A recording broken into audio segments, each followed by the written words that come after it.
like a baby bone dead, destination heaven. Sitting politic with passengers from 9/11. The Lord's blessings leave me lyrically inclined. Shit, I ain't even got to try to shine. Guards and seamstress that tailor fitted my pain. I got scriptures in my brain, I can spit at your dame straight out the good book.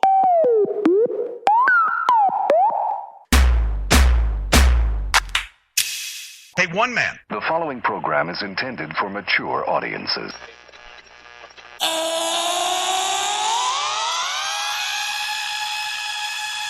We're on a mission from God. Feds are watching. SWAT is on the roof. Look out. It's all a big conspiracy. Attention, you're listening to One Man from Ohio. One man, let's dance for one man from Ohio. I propose to demand from the House the impeachment, the immediate removal of the President of the United States.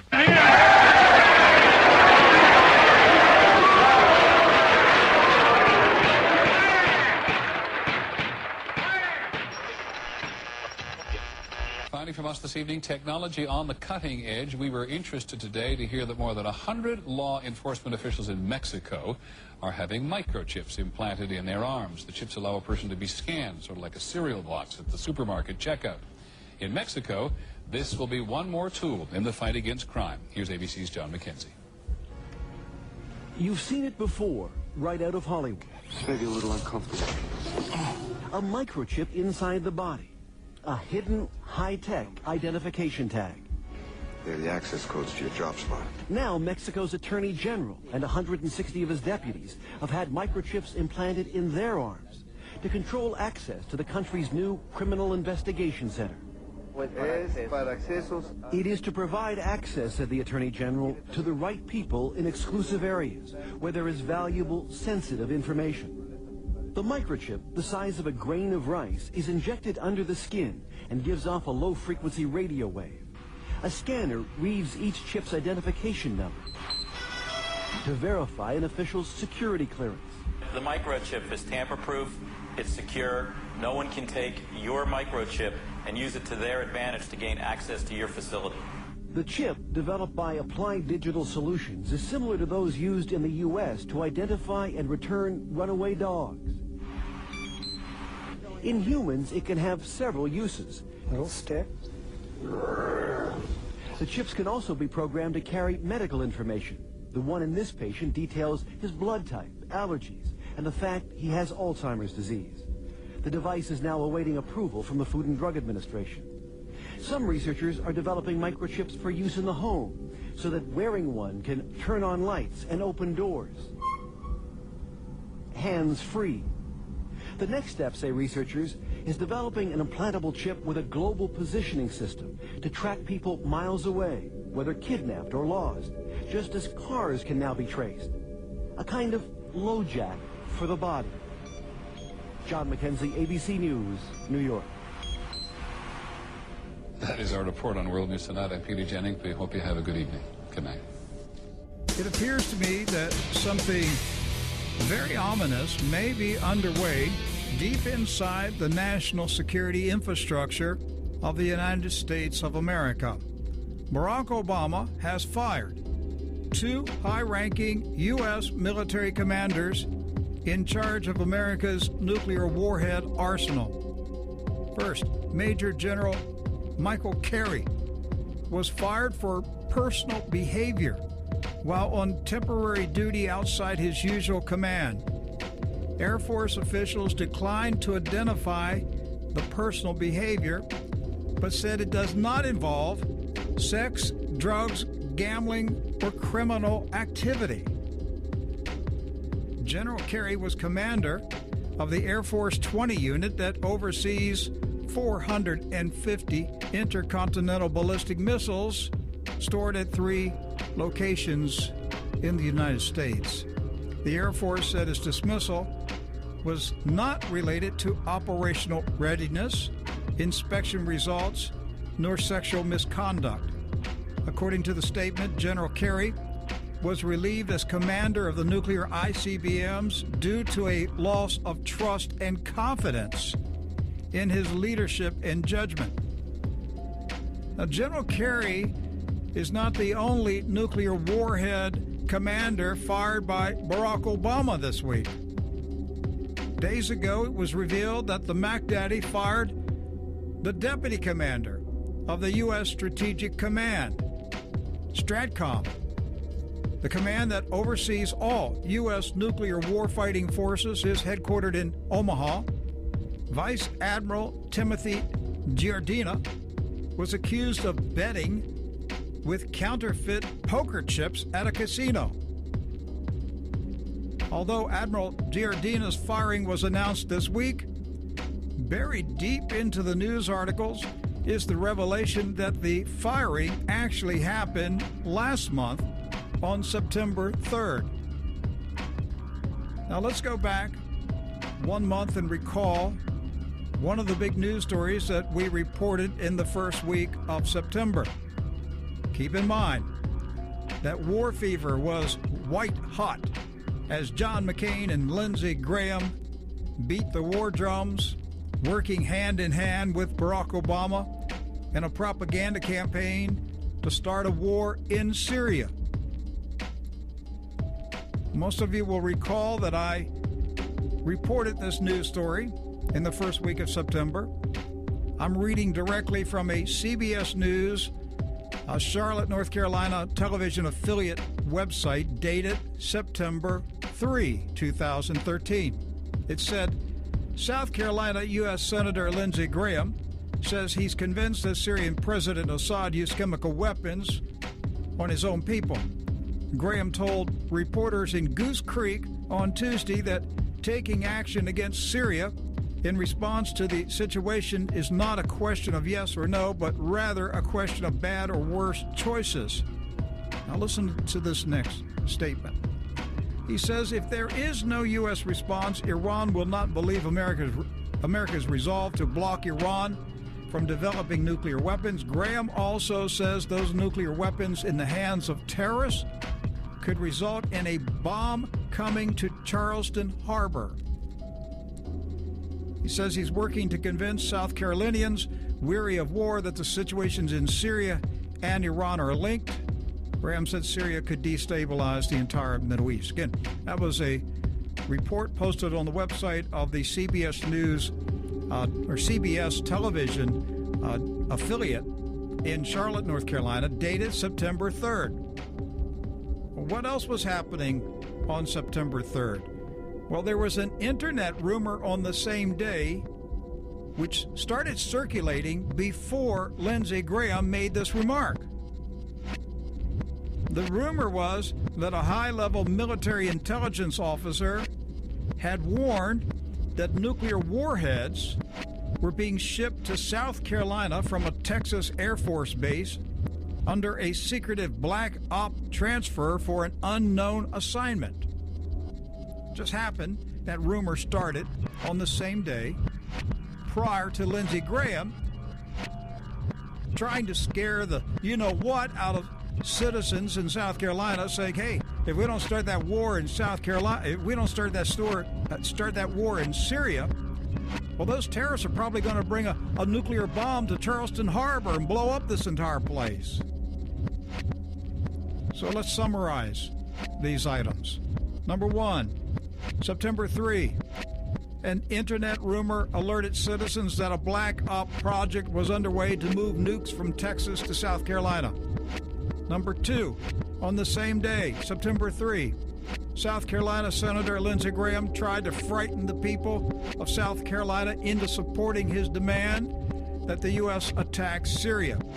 He told citizens that if the U.S. didn't attack Syria, eventually a nuclear bomb would be smuggled into Charleston Harbor.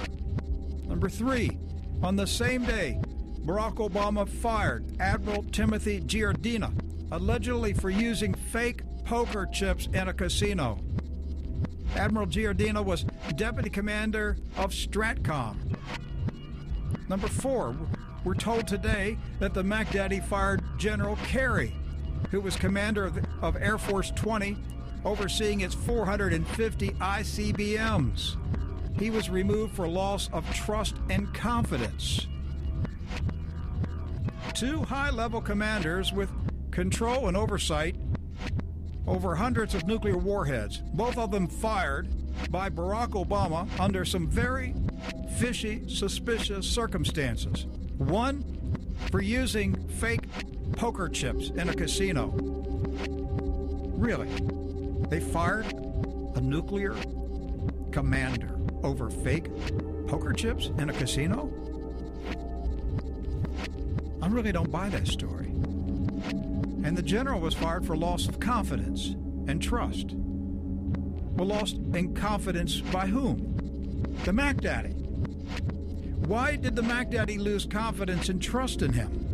I think there are 2 possibilities. Number 1, perhaps both of these commanders stood up and got in the way of the Mac Daddy.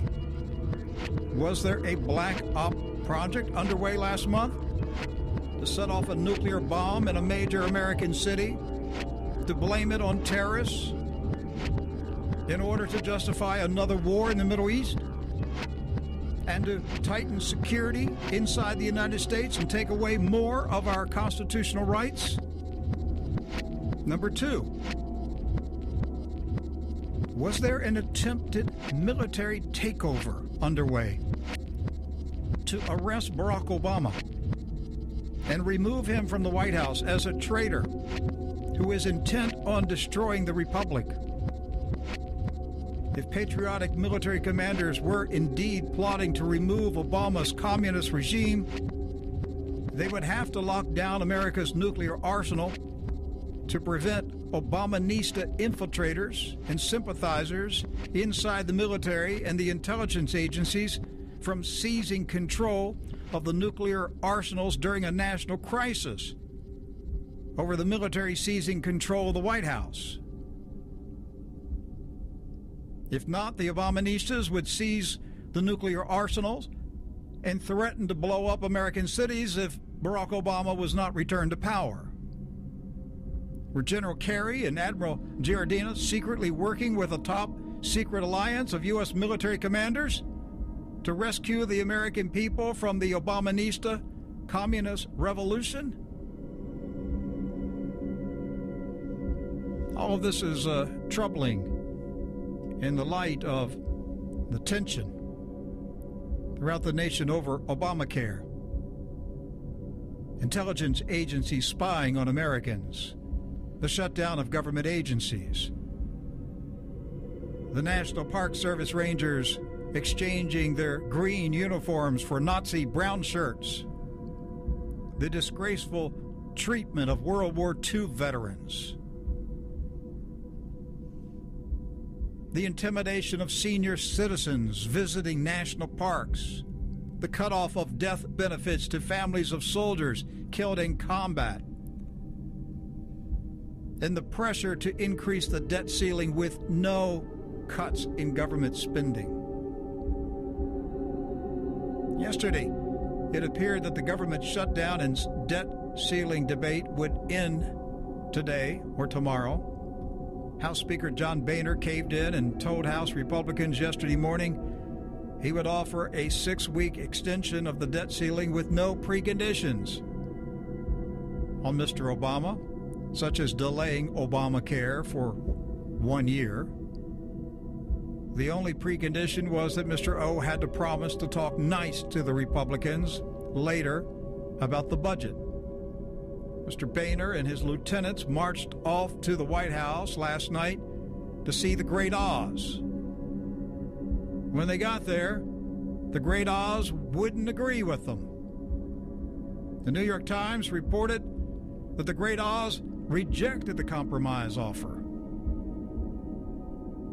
The headlines were softened by morning to say that no agreement was reached, but at least both sides were talking. Apparently, Mr. Boehner doesn't understand that he's dealing with a psychopath. Barack Obama is a Chicago gangster street thug. It was Mr. Obama who once said, if the Republicans bring a knife to the fight, we bring a gun. He's an arrogant punk who doesn't back down. He's always in your face, always demanding something more. He's willing to burn down the whole house to get his way.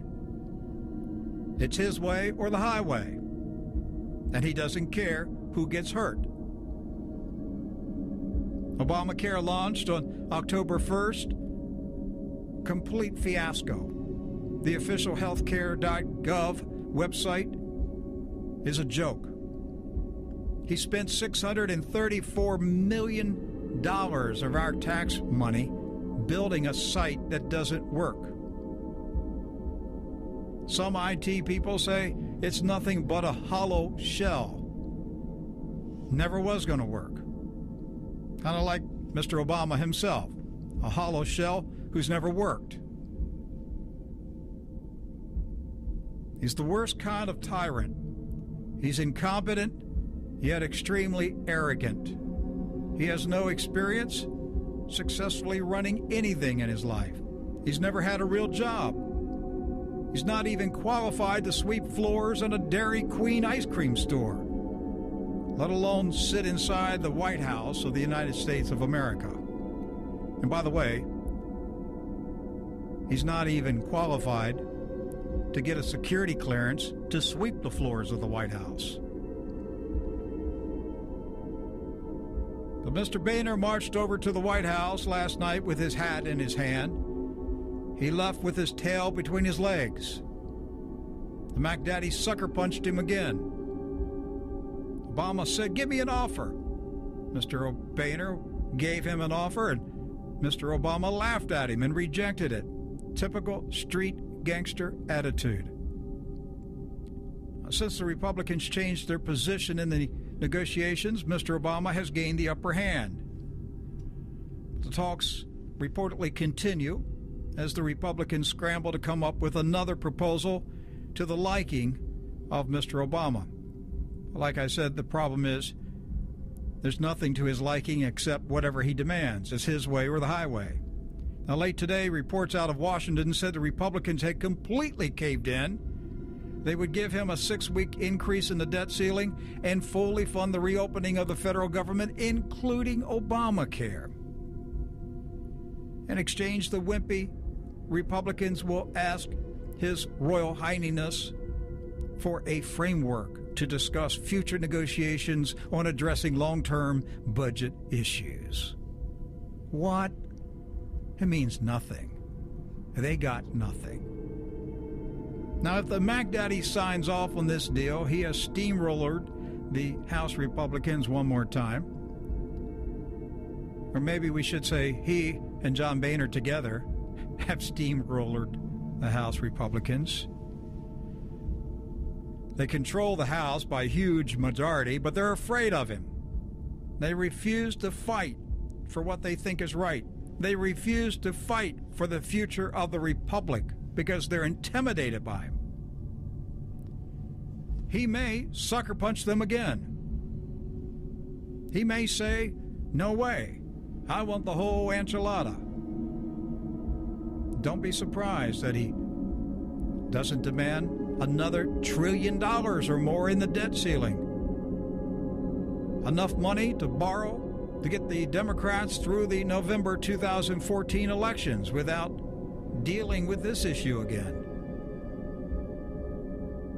If the Republicans get a second wind and put up another fight in the next several weeks, Mr. Obama may simply declare a national emergency and seize dictatorial powers to run the country. Now, the deadline is October 17, and that's coming up in just a few days. So we're going to find out very soon whether he is going to accept this offer of a 6-week extension, and then he'll just punch the Republicans black and blue over the next 6 weeks until they give him everything he wants. Or he's going to play tough, and he's going to go right up to the October 17 deadline. And if the Republicans don't give him what he wants, I think he will declare himself the ruler. He will exercise the various presidential decrees signed by previous presidents to take emergency action in a state of emergency. Now, today, the Financial Times of London reported that the stalemate over the national debt ceiling in Washington has provoked deep anger among top Chinese officials in Beijing. China is currently holding over $1.3 trillion in U.S. treasuries. The London paper said the Chinese are eager to dump the treasuries and get out of the U.S. dollar, but they fear any sudden moves will spark panic in financial markets around the world. The Financial Times said the Chinese are slowly and quietly divesting of their U.S. dollar holdings.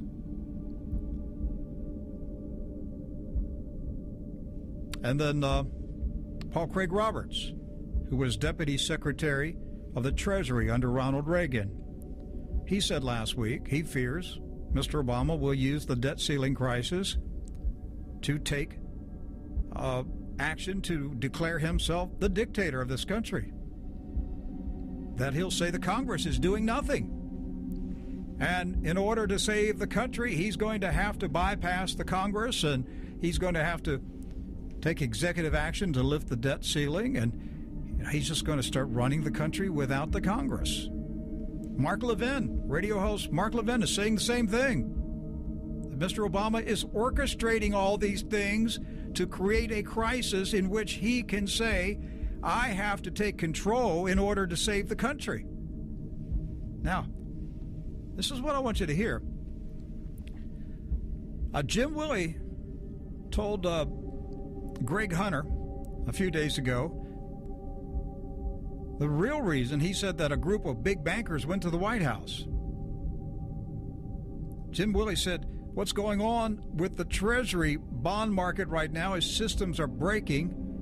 They broke the interest rate swap. They are not functioning anymore. Foreigners are dumping the treasuries. Well, I just told you what the Financial Times said.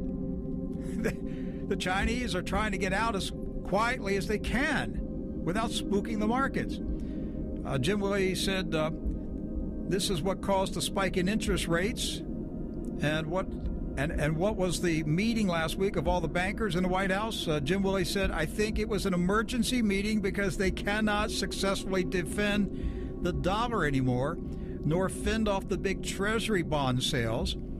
He said reversal in the Treasury bond market could be a death blow for these zombie New York banks.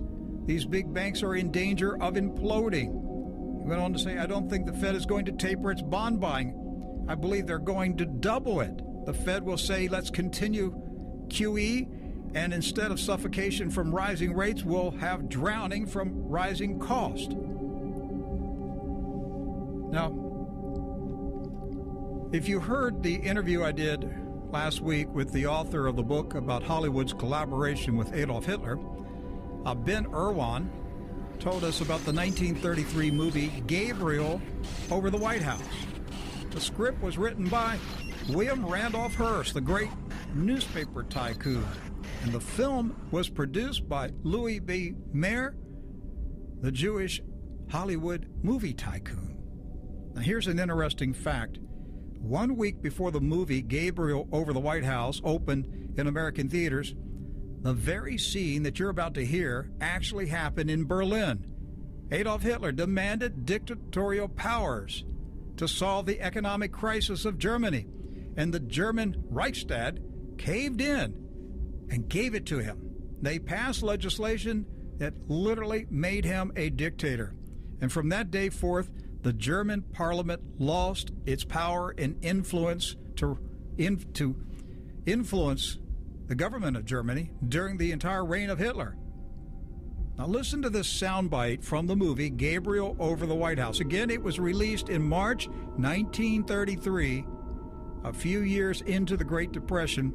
The scene that you're going to hear is inside the U.S. Senate chamber. One senator is demanding the impeachment of the president for usurping the powers of Congress and the Constitution. Suddenly, the president enters the Senate chamber, and all of the senators sit down quietly in fear. It's a very chilling scene. You get a hold of this, and you can see some of it online. You can watch clips of this online. Gabriel over the White House. I'm going to go ahead right now. I'm going to play just a soundbite of that movie from 1933. Now, keep in mind, the very same thing happened in Germany 1 week before this movie was released. You see, the Nazis in America were coordinating the propaganda in America with what was going on in Germany. And I'm telling you, the Nazis are still doing it today in the United States. We're being set up for a dictatorship. Everybody better be alert right now. Barack Obama may declare himself a dictator in the coming days and weeks, using the debt crisis as the justification for his dictatorship. Here is the soundbite from the 1933 movie, Gabriel over the White House.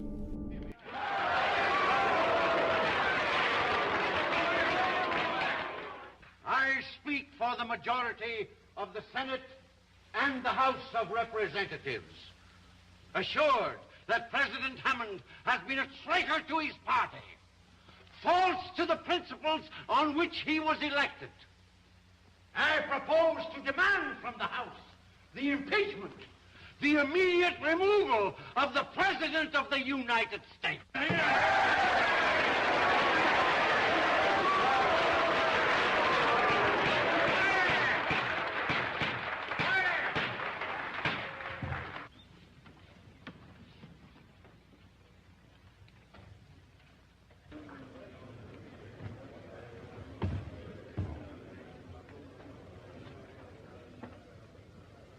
President of the United States. May the rules be suspended? I would like to dispense with all red tape so I can answer questions directly while I have the floor. Unless there is objection, the rules of this Congress will be suspended. Gentlemen, I am here as a representative of the American people in their hour of darkest despair. A plant cannot be made to grow by watering the top alone and letting the roots go dry. The people of this country are the roots of the nation, and the sturdy trunk and the branches too. You have spent $4 billion only to aggravate adversity. I ask for $4 billion to restore buying power, stimulate purchases, restore prosperity. You have wasted precious days and weeks and years in futile discussion. We need action, immediate and effective action. Mr. President, there is a movement in Congress for your impeachment. Hardly the time for making any requests, however small. Very well. I shall withdraw that request, but I would like to substitute another. I ask you, gentlemen, to declare a state of national emergency and to adjourn this Congress until normal conditions are restored. During the period of that adjournment, I shall assume full responsibility for the government. Mr. President, this is dictatorship. Senator Langham, words do not frighten me. But the United States of America is a democracy. We are not yet ready to give up the government of our fathers.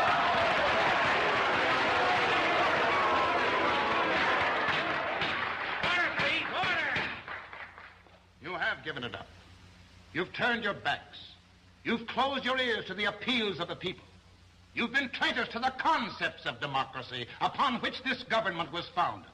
I believe in democracy as Washington, Jefferson, and Lincoln believed in democracy. And if what I plan to do in the name of the people makes me a dictator, then it is a dictatorship based on Jefferson's definition of democracy, a government for the greatest good of the greatest number.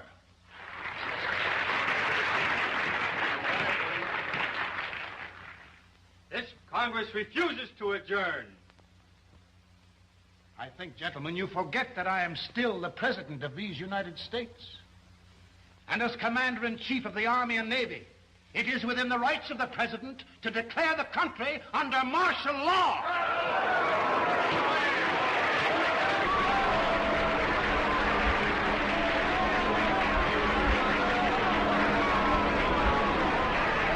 Pretty chilling, isn't it?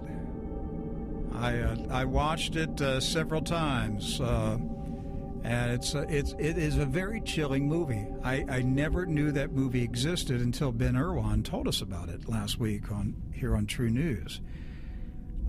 Friends, I really think we are very close to that kind of dictatorship taking place, and everybody needs to be very aware of the strategy. And when you put that together with what I told you about at the beginning of the program, that Mr. Obama fired two military commanders in charge of the American nuclear arsenal. This is unheard of. I have never in my life heard of two military commanders in charge of nuclear warheads being fired at the same time by a president on these flimsy excuses, using fake poker chips, and the other in a loss of trust and confidence.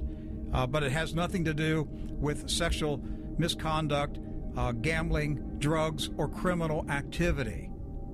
It's very bizarre. I think something is happening inside the national security structure of this country. I think there are commanders who are starting to become terrified of the Mac Daddy, and they are aware that this man is truly overthrowing the constitutional republic of the United States of America. This is a very dangerous time for all of us, and so just stay alert and be prepared for anything, but most of all, stay close to Jesus, and let's pray that real patriots will rise to the necessity of leadership in this country and prevent this madman from carrying out his... This is your American Morning News Program, and reports are coming in from all around the country as police, firefighters, and paramedics... I am walking, stumbling through downtown Los Angeles, and there are literally bodies everywhere. I witnessed a group of young men breaking into the tenement next to me, and they were dragging people out and just executing them on the street. Hundreds have gathered in Times Square for a public vigil, thanking all those who were killed last night for their sacrifice to make this country a safer place. They're turning people away from emergency rooms in Brownsville, as there is simply no more room. The markets were up this morning as both gun and home security system quarterly sales reports were released, announcing profits in both sectors. We have 364 long days until the next purge, so let's get all our purge talk and analysis in today while our thoughts are still fresh. From what I've been reading, it seems like Dallas had the most participants.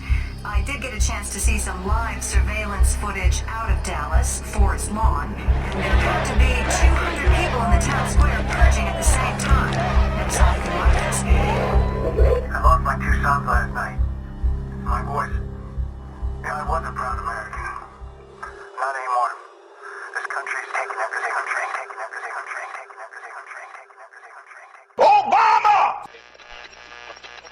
The affirmative task we have now is to actually create a new world order.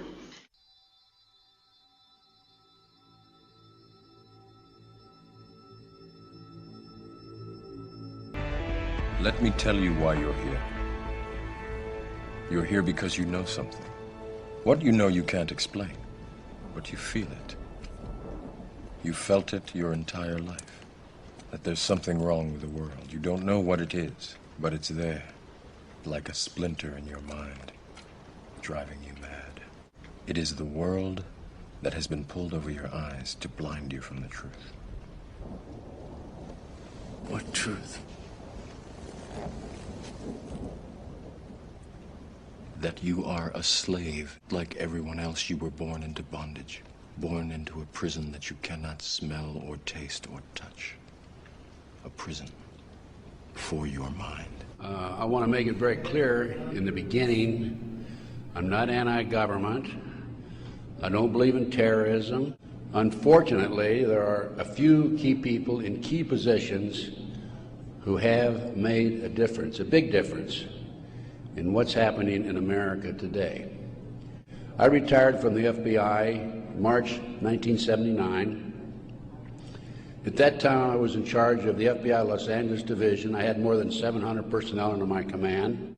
My first major, and credibility, believe me, Now, if you read the internet, you may not think so, because there are some heavy-duty FBI informants out there like Stu Webb and Barbara Hartwell, who are MKUltra mind control victims, CIA mind control victims, who are making all kinds of disparaging remarks about me. But I don't want to deal with those people, because if you read their material, you'll see that it's designed to discredit people like me, former State Senator John DeCamp, and other leaders who are trying our best to expose what's happening in America today, and actually around the world.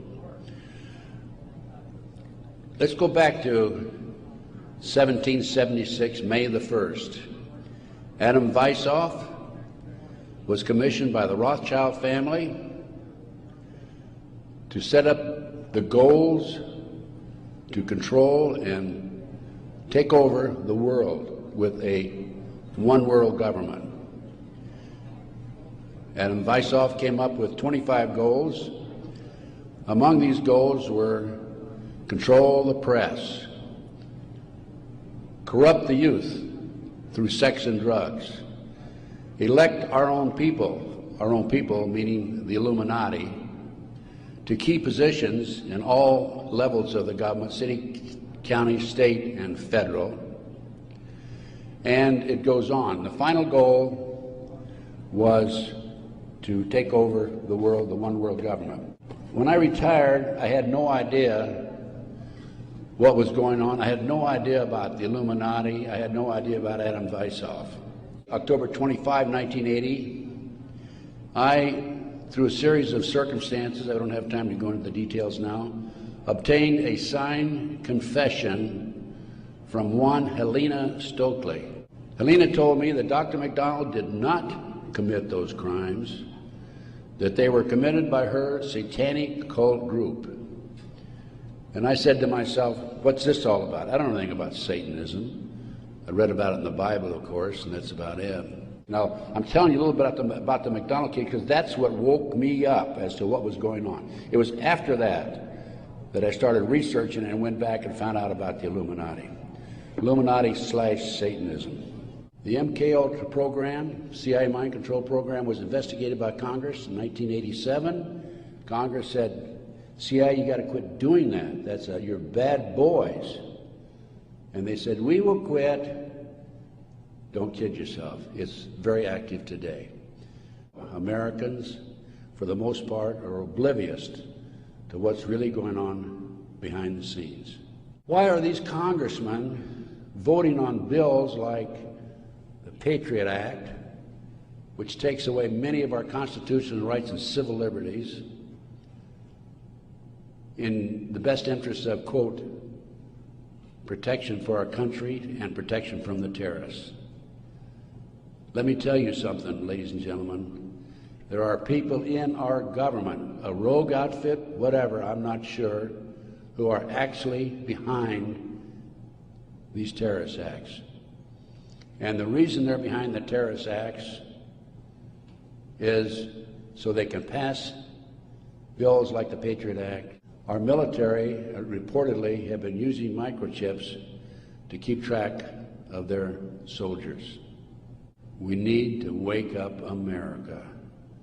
But we need to wake up an apathetic, sleeping society that is active in America today. And this not only ties into MKUltra, CIA, it ties into Satanism. The satanic cults operate secretly. The satanic cults are, along with our covert criminal enterprise within the government, a serious threat to our society. And I thank you very much. The Patriot Act, Homeland Security, the Military Tribunals Act, and other legislations are all completely and entirely designed to destroy your civil liberties and limit your ability to fight back against what is coming. The last thing the men behind the curtain want is a conscious, informed public capable of critical thinking, which is why a continually fraudulent zeitgeist is output via religion, the mass media, and the educational system. They seek to keep you in a distracted, naive bubble. And they are doing a damn good job of it. Divide and conquer is the motto, And as long as people continue to see themselves as separate from everything else, they lend themselves to being completely enslaved. The men behind the curtain know this, and they also know that if people ever realize the truth of their relationship to nature and the truth of their personal power, the entire manufactured zeitgeist they prey upon will collapse like a house of cards. This is your last chance. After this, there is no turning back. You take the blue pill, the story ends. You wake up in your bed and believe whatever you want to believe. You take the red pill, you stay in Wonderland, and I show you how deep the rabbit hole goes. All I'm offering is the truth.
Be still and know that I am God. I will be exalted among the nations. I will be exalted in the earth. The Lord of hosts is with us. Therefore, we will not fear. Even though the earth be removed, and though the mountains be carried into the midst of the sea, though its waters roar and be troubled, though the mountains shake with its swelling. There is a river, whose stream shall make glad the city of God, the holy place of the tabernacle of the Most High. Be still and know that I am God.